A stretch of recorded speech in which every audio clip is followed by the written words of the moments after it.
This week, we talk security training. In the news segment, another S3 bucket gets busted, AWS reinforces the cloud, a service mesh, how teams mesh, and more. Stay tuned for Application Security Weekly.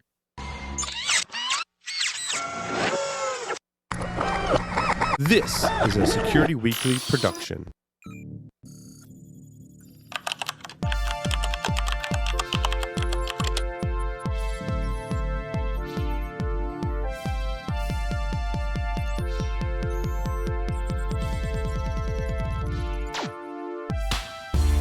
Signal Sciences secures the most important web applications, APIs, and microservices of the world's leading companies, protecting over 7,500 applications and 150 billion production requests per week. Signal Sciences Next-Gen WAF and RASP help companies increase security and maintain site reliability without sacrificing velocity, all at the lowest total cost of ownership. Signal Sciences patented technology protects any application against any attack, with integrations into any DevOps toolchain. Signal Sciences, demand more from your WAF. Learn more at signalsciences.com/PSW. Welcome to Application Security Weekly. This is episode 67, recorded July 1st, 2019. I'm your host, Mike Shema, and I'm here with Matt Alderman. Hey, Matt. Good morning. And we've also got John Kinsella once again. Hey, John.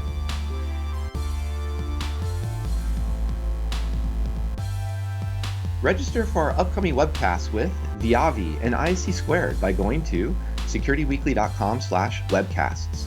If you have missed any of our previously recorded webcasts, you can find our on-demand library at securityweekly.com/on-demand.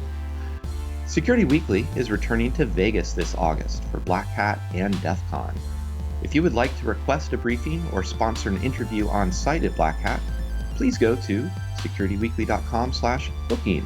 and submit your request. Well, our topic this week is security training for DevOps teams. Microsoft highlights training as a fundamental part of the security development lifecycle, the SDL. But building a training program raises a lot of questions. Two simple ones are, what form should it take? In other words, we have all kinds of options today, from highly produced videos to self-directed code review exercises. Another question is, how can we tell it's actually effective? So if one of the goals of training is to drive down the amount and impact of vulns that reach production systems, what does that metric imply for teams? What does that imply for teams that manage front-end versus back-end systems? So really, it boils down to, most importantly, how do we actually make training succeed? And one of the ways of doing that is making it relevant and engaging, but that's a lot easier said than done. So, Matt, John, if we have starting our scenario out with a budget of $0, how do we actually dive into training developers? I did a little bit of research. Oh, go ahead, John. Oh, no, please, I insist. So I was out doing some research, trying to figure out, okay, what courses are available, paid, free, otherwise, right? There are a lot of training courses out there with SANS and ISC Squared and others, but those cost money, to your point, Mike. And then I started looking at Linux Academy, Cybrary. There's a couple other sources with some vendors that I think are some free courses. You know, with a budget of $0, do I look at some of these free potential training sites, leverage some of that for maybe some initial training, test it out, try to create some metrics for, is it working, before I can maybe justify a broader budget to build a more robust training program? Maybe. I did find some resources that could help start that process.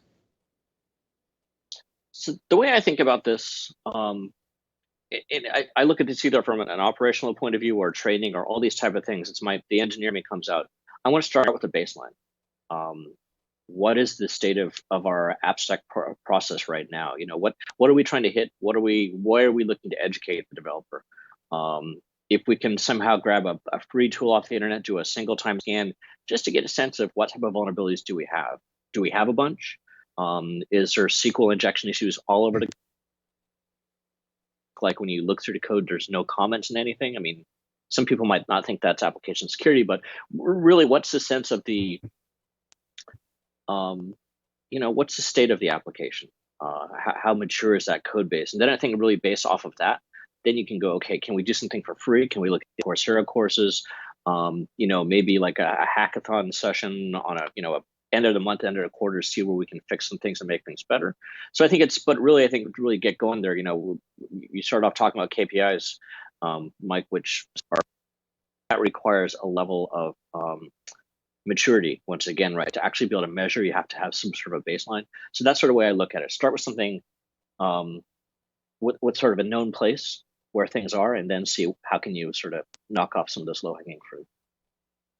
Yeah, I think you two are pulling out two important aspects to this here, because one of it is kind of it is that aspect of how do we actually either deliver or, conversely consume the training, as well as what should that initial training focus, training content look like from that, what you were just mentioning there, John, the baseline. But even if we just say we're worried about some injection flaws, so we can call that command injection or SQL injection and so on.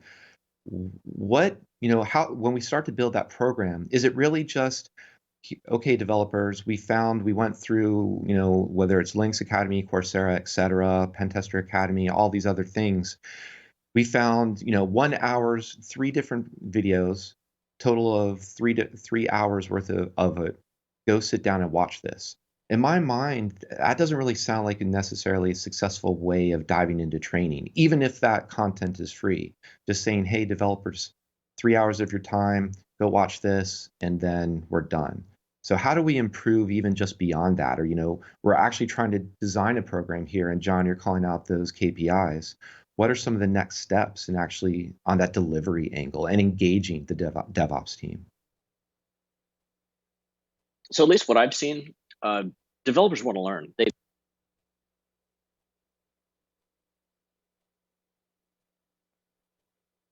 a species, so to speak, but there's usually an interest there. There's usually do the right thing. So if there's a problem in the application, it's not so much that they are, usually it's not a problem that they're quickly ripping over it, or they're just trying to get the job done. It's just they don't know.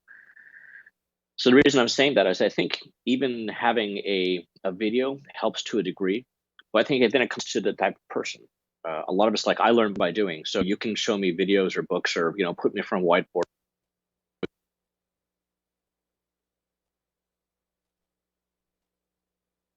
So I think for some folks that are happy and they actually, but then it comes back to measurement, and I hate saying quizzes.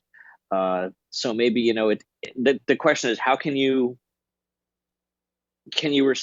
measure a result, a change quickly, or do you just have to watch it over time, right? From a management point of view, especially if money is being spent, those folks want to see, okay, hey, we just spent $5 per developer.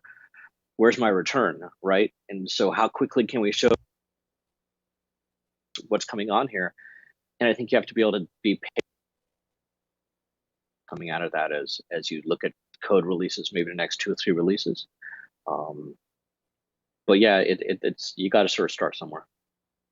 We've seen similar challenges, Mike, in traditional security awareness training for employees, right? I don't see this any different necessarily than the challenges we faced with trying to educate security around awareness programs for our normal employees, right? Everybody learns differently. So it might be video, it might be hands-on, it might be classroom.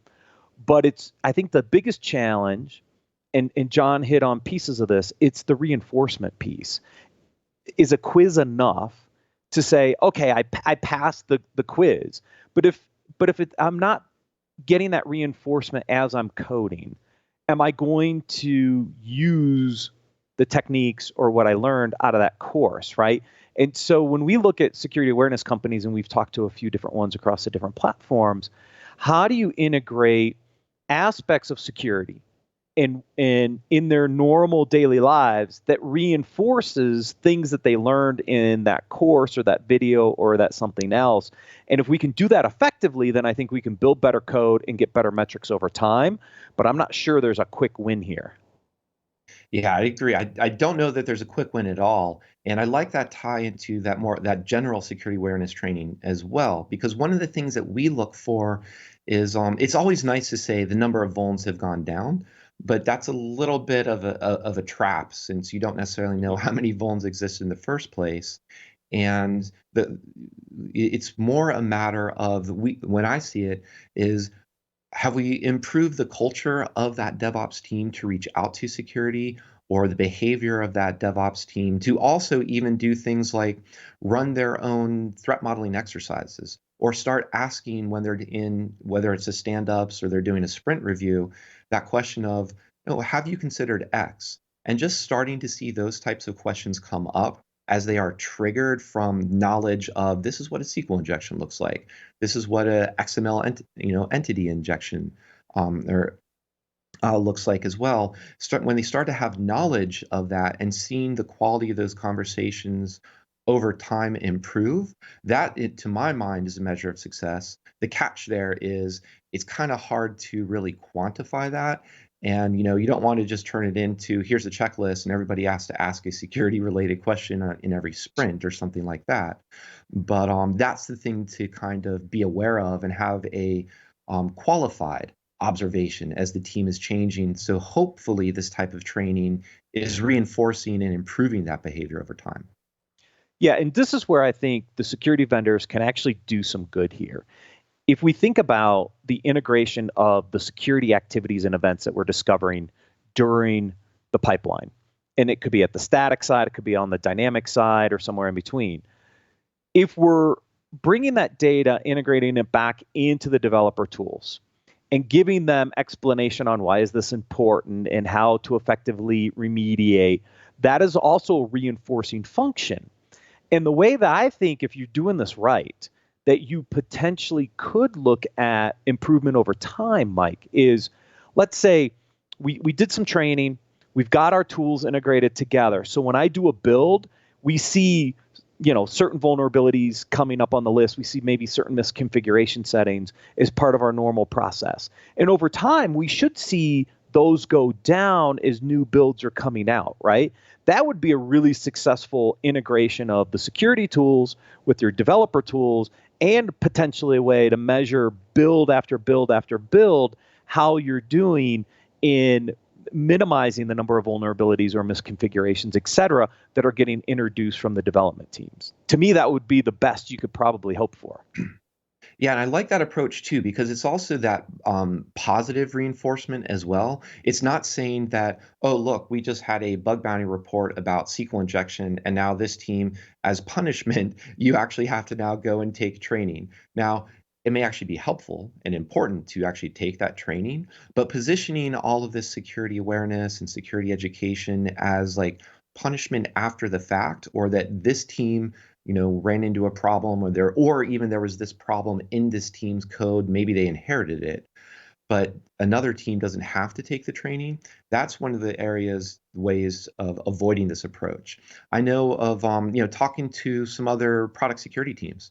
They've set up things like security champions programs, as well as they've even set up programs to say the more training you've taken earns you points towards positive rewards. And that may be anything from lockpicking set, because people love lockpicking, or it can be, bonuses to a stipend to take training to a conference, because conference travel, conference training can actually be a lot more expensive. So even just positioning it like that as something, as a positive reinforcement, in other words, do more of X and you'll receive Y as reward, is a lot better positioning than just saying, you screwed up, go watch this video for 2 hours, take this quiz. As long as you get an 80%, you can have your commit rights back. But unless you don't pass it, you're not allowed to commit any code anymore. Well, you can turn it into a game. Yes. The game thing is interesting to me. I'd rather, and I'm living in perfect Lala world, I'd love people to just sort of want to do it. But yeah, no, please never. This is not something to be used as a stick. That's not going to help your enterprise in any way, shape, or form. what's been interesting for me when I've done training for larger organizations that have 1,000+ developers, you'll start seeing different patterns across different teams. And I think that's where, if you have a centralized AppSec or InfoSec org, that's where being able to track some of those KPIs and put the components in place so that the different teams don't have to use them immediately. But as they mature, then you can start looking at what's coming out of the different teams, and you'll see the I don't know, Team Green over here, lots of SQL injection for some reason, but then like Team Brown over on the other side, that's all fine and dandy, but there's a lot of they're not doing a lot of say encoding for XSS or something like that, right? Output encoding. So it really varies based off one team to the next. But yeah, I'm that's it's interesting. I think, Mike, what you were saying around courses and that type of thing, because I mean that's at least in from my purview, people are always looking for, hey, can I go to a conference? The lock picking sets are really interesting one. I'd love to see how that gets picked up by people. Management might not be too happy about that one, but yeah, please, no sticks. Yeah, I think the carrot idea, right? Like, again, you can turn this into a game a little bit, right? Rewarding different teams for having really good metrics in your code that allows them to go to some of these online conferences, allows them to go to training courses, allows them to get some extra stuff, I think is a great way to reward employees more on the carrot side than the stick side. I don't think sticks work in this environment anymore, because people are going to get frustrated, and there's plenty of jobs out there. If you want to keep your employees happy, you got to figure out how to get aspects of this into your coding environment, how to measure metrics, and then reward for good behavior and keep those employees happy, because you don't want to have to go through this cycle again if you got to go out and swap out a whole bunch new development team or a bunch of developers, because that gets much harder longer term. Yeah, there's some tools out there too. Oh, go ahead. A real brief one. And again, this is one of those ones that takes longer to get the carrot. But I think if you can also developers to realize that they're not just learning to secure the application, but they are not going to have that experience of, oh my God, my code has been hacked. That's very stripping of one's personality, and you being the person in the company going, yeah, I'm the guy who wrote the stuff that just got hacked and we're on the front page of New York Times. So there's sort of a built-in carrot there for people just to be able to have a little more confidence and faith in what they're doing, I think, as well. Yeah, we're also starting this gamification ties into a lot of tools as well, and we also I think need to make a good important distinguishing between supporting and training a team of 30 developers and supporting and training 3,000 developers, across an enterprise. So it's really easy to sit down and say, here's one person who will sit down for a vuln of the month, or talk to a team every month, or maybe once a quarter, but you can't do that. You can't just hire more and more people. I mean, you could, but it's not necessarily the best investment. But there are tools like companies like Secure Code Warrior that are very much gamifying this system and making it interactive as well. And even like Facebook, Google, they have CTFs that they run, that they have online. And those are great ways of not only being interactive, but scaling. So it's just that sort of self-directed. Whoever's interested, it tends to be self-selecting, but people who are more interested in security, they'll start to poke around it, play with it. Hopefully that gamification comes up too, where they get competitive and trying to figure out more and more exercises. And that is just one great way to also reach that scale across an enterprise as well. Yeah, agreed. One of the tangents I wanted to go on briefly, Mike, was we're talking about an organization building a training curriculum for their staff.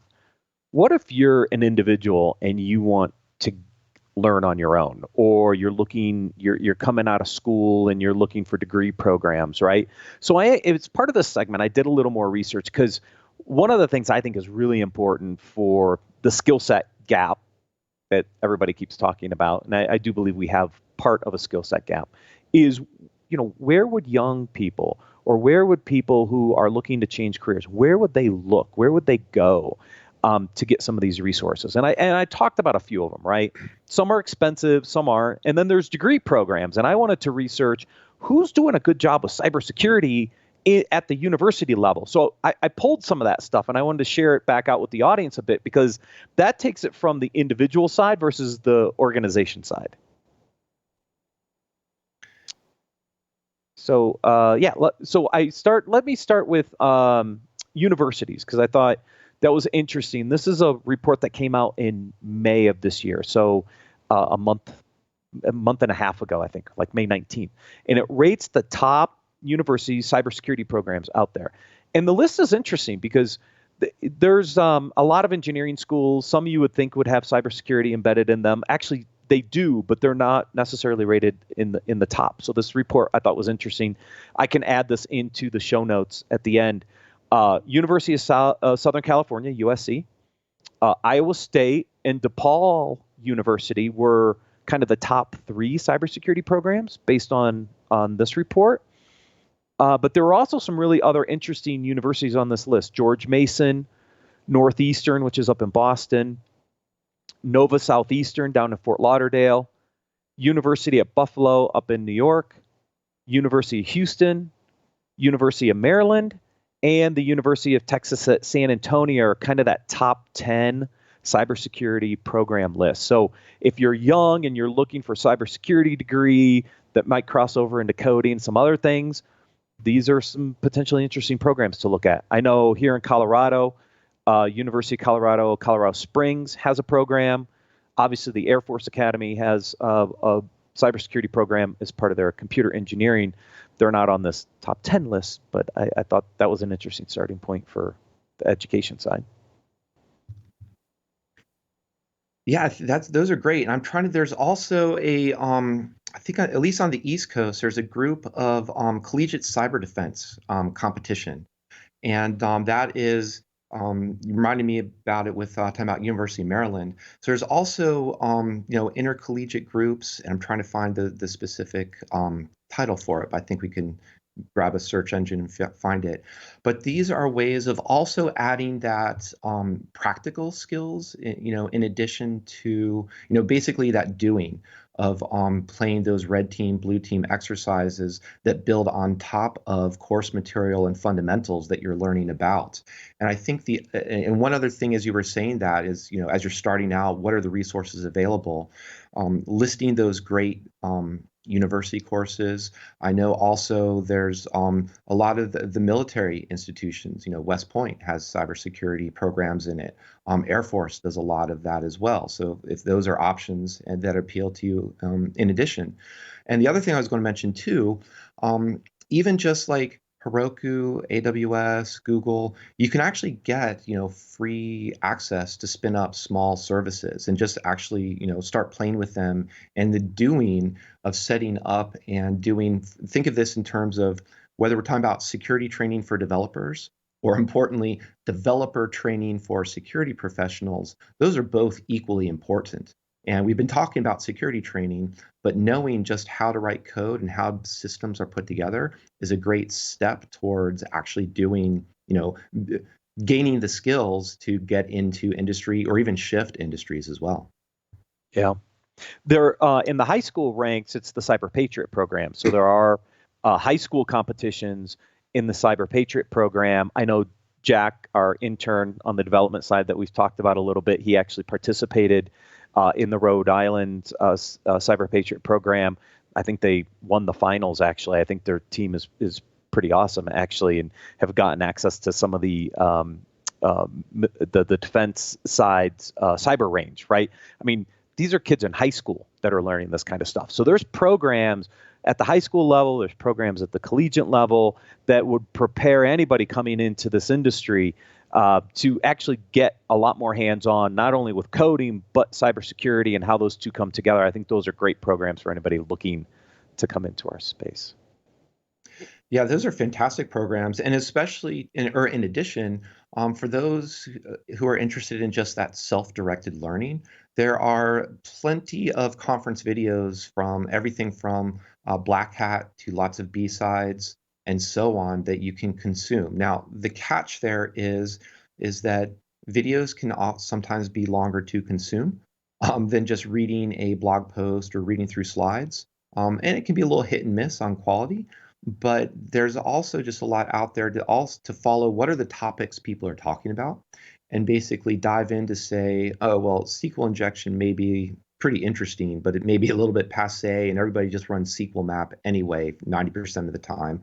Let's dive into something like XXE, or look at what are the latest ways to dive into, a Kubernetes. Let's say you actually have access to a container. What can you do to break out of that container? What can you do to scrape credentials? What can you do in the modern day to just find S3 buckets or Elasticsearch areas that are open? So there's a lot of these aspects that are just as good. And those last parts I also want to mention, bug bounty programs. Now, they can be great in the sense of learning, to be able to have go poke around live web applications. They can also be a little bit frustrating if you're trying to actually make money off them or get rewards, just in the sense of there's a lot of people you're competing with. So there's a bit of a pros and cons from that final part as well.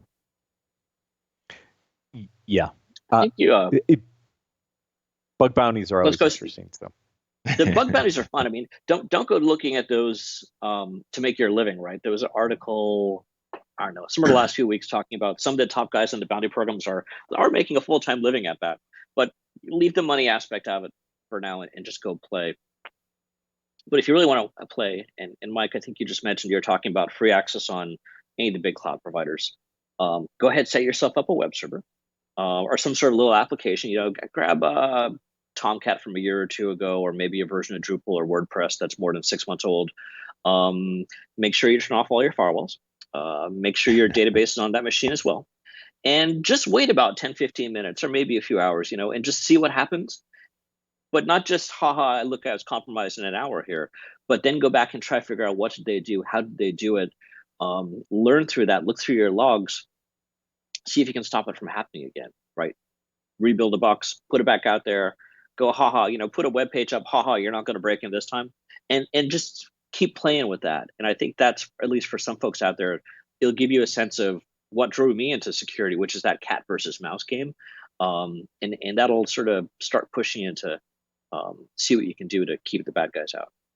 But I think it's probably I was going to say, I think for the average person out there, a mixture of all these things we're talking about, right? A little bit of reading, a little bit of play, a little bit of doing this, and then maybe eventually getting a job that's their focus. Yes. You bring up a great point, John, right? Is as soon as you spin up a new whatever in the cloud or public facing, it's going to get hit almost instantly, because people are constantly out sweeping that space. They're looking for it. And you will soon start to see attacks on anything you make publicly facing out there. And if you want to learn, that's one way to do it, is just spin something up that you don't necessarily have anything confidential in, and watch what happens. It's going to go under attack pretty quickly. Yes, thank you. I forgot to mention, don't put any sensitive data on this. I forgot that little part. Thank you. Yeah, go ahead. And it's a great example too that when we're talking about training, a lot of it, I think we were sort of setting the tone that a lot of is about that kind of AppSec, web application penetration testing, those types of training, those types of scenarios. But the modern tech stacks, even modern security teams, there is a lot of very narrow skill sets and very deep skill sets that you can go in, whether it's just that forensics, tooling around forensics, as well as even thinking about red team. So how do you go about doing these types of attacks, but also evade detection, where evasion is your primary goal here, or your primary motivator, and for a goal that is going after some information. So this is, I just want to also throw that out as a way to broaden the discussion, to say it's not just about here's how to run SQL map or here's how to run burp. There's a lot of interesting things you can do just to that you were mentioning, John. Do some log analysis, do something, and figure out how you might scale that, because it's fun and very educational to do this with 1 or 2 systems. Now turn that into 10,000 or 20,000 systems, and what does your mind start to think of differently when you approach it that way? Yep, all great points. So if we were to, I mentioned at the beginning that ideally whatever content we come up with is going to be relevant to the team. So, let's talk to the front end team about cross-site scripting, probably more so than the back end team that is dealing with data and encryption and maybe needs to be aware of privacy. But I'm just maybe as we kind of wrap up this segment, John, Matt, has there been anything, either a security training or a event or something that comes to the top of your mind that was interesting to you recently that you wanted to share?